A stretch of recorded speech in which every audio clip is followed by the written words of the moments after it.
Ætla ég að sýna ykkur hvernig þið stillið myndina af brauðinu, sama hátt og þið gerðuð við ávextina. Og smellið þið hér á brauðið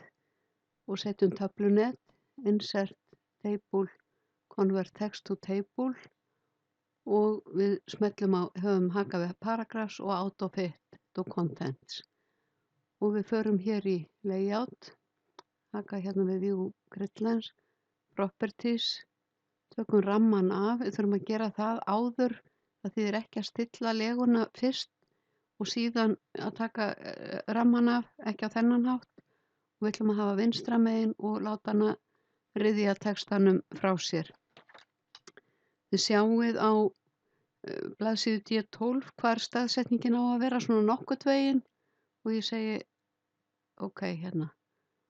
Og ég toga hér í hornið upp, kemur myndin hér og ég eyði út þessu entermerki með því að bakka upp eða íta á delete. Svo smelli ég hér og fer í references, insert caption eins og þegar við merkjum myndir, references, insert caption og nú kemur þetta sjálfkrafa, kaflanúmerið og punkturinn og þetta þýðir mynd 1 í kafla 3 og ok og ég skrifa tvípunkt og skrifa brauð og þá þessar hnitalínur, þær koma ekkert fram í útprentun ef þið væruð að prenta þetta út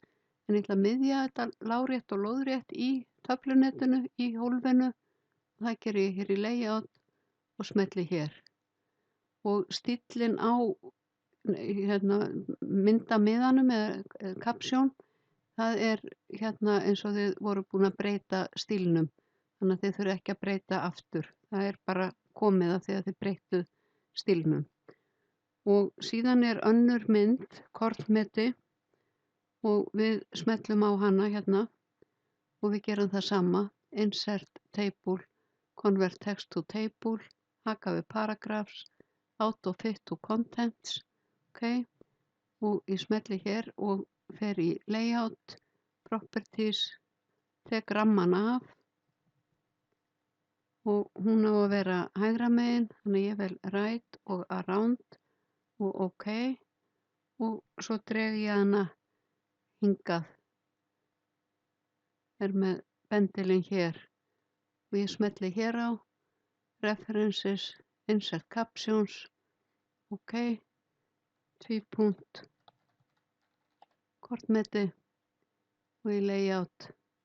miðja ég lárétt og lóðrétt og ég þarf ekkert að eyða þessum entermerkjum út, þau trufla ekkert, það kemur bara ný síða því að